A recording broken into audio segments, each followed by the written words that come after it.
In January, Denmark took over the European Union presidency for a 6-month period. But with the 27 EU member states battling the worst economic crisis in the Union's history, Denmark's new role was a potential poison chalice. And Denmark's relations with Europe could enter a new phase later this year, with the country debating whether to put key pillars of its EU involvement to a referendum.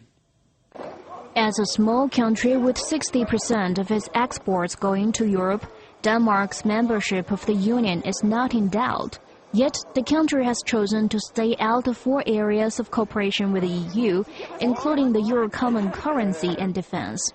These exceptions, known as opt-out, have kept Denmark somewhat on the periphery of the EU and has arguably sidelined it from the heart of decision-making in a 17-country Eurozone. However, it appears the Danish government will call for a referendum within the next year on at least some of the 4 opt-outs. That decision has divided Danish parliament, as well as ordinary Danes.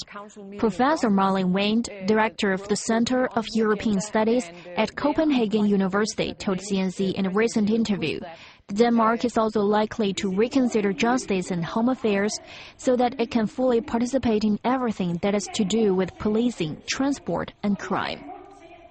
I think there will be a referendum, but it will only be on those areas that the government is sure can be voted home. That will be the defense issue. That's a clear majority of the Danes want this to get rid of this exemption. And then the justice and home affairs exemption or opt-out.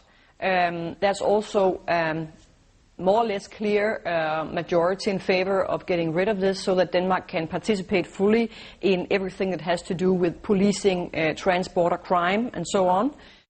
Wind says if there's a consolidation of the Eurozone and of the economic situation and increasing growth, then the current government would definitely take up the issue of a referendum. Polls gauging Danes' opinions on the 4 opt-outs show that a big majority of respondents don't want to join the Euro common currency. In January, 65% of those polled said they wanted to keep the country out of the Eurozone. But public opinion is divided on whether Denmark should be more closely integrated with the EU in other respects. Anders Mathiasen, a landscape gardener, expressed his opinion at this issue. I think we should get closer in the cooperation, but it's a problem that the people of Denmark, they don't want to leave those now. So I think it will have to take some time. There are so many things in those 4 obstacles that we do not agree with the other countries.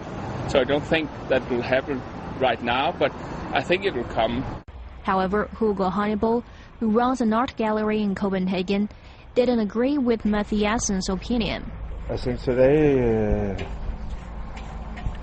I would like to see Denmark not involved in the EU any longer. Years ago I was very optimistic seeing all the possibilities to build up a new Europe. But today, after all the disaster in Greece and in other South Europe countries, I look forward one day to see that Denmark is going out as well.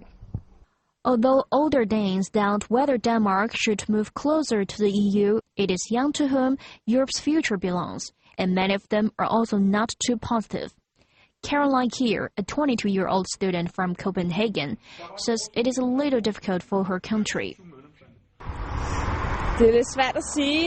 We are a small country, and it might be difficult to get closer and to have more influence that we already have.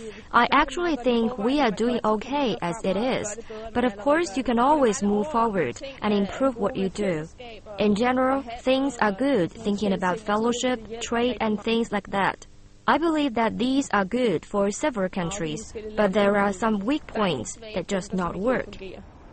Since 2008, the EU has suffered a serious economic crisis with deepening public debt in several southern European countries.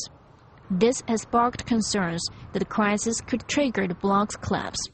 Benny Engelbrecht, a member of Denmark's governing Social Democratic Party and deputy chairman of the EU Committee in Danish Parliament, says he doesn't think that's an option for Danes.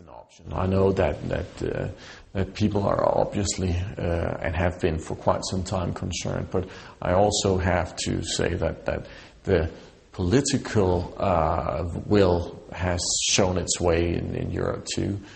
We've really helped the weak countries, bailed them out, so to speak. And I only think that goes to show that we have the political will to help each other in Europe. And as I said earlier, once you demonstrate it, that the will is there, once you demonstrate that you can go through a crisis, you come out on the other end, well, the trust between the European countries will be so much stronger. The trust from the financial sector will be increased tremendously. And I think that is a great opportunity, not in a year's time or 2 years' time, but in 5 years or a decade's time. I'm sure that we'll see that the euro will actually be strengthened because we've had the political will, the political leadership that was ready to go ahead and strengthen the economy. Along with 24 other EU countries, Denmark joined the EU's so-called Fiscal Compact in March. This means Denmark commits to limiting its public spending and keeping its budget deficit below 3% of gross domestic product. While Britain and the Czech Republic opted to stay out of the agreement, Denmark and other EU nations which do not use the euro are not bound to the agreement's rules in the same way that the 17 Eurozone countries are. Eurozone members, for instance, can be fined by the EU Commission for not keeping their economy within the parameters of the Fiscal Pact. Although most parties in Danish Parliament support the pact, some wanted Denmark to stay out of it, worried that it would prevent the country from making its own decisions to improve national growth and economic stability. Kristen Gjehl, EU spokesperson for the far-left party Red Green Alliance Party, wants the Danish people to decide whether Danish Parliament should ratify the fiscal agreement or not. Maybe Helle Thorning wants us to go into the economic pact, but that's against our constitution.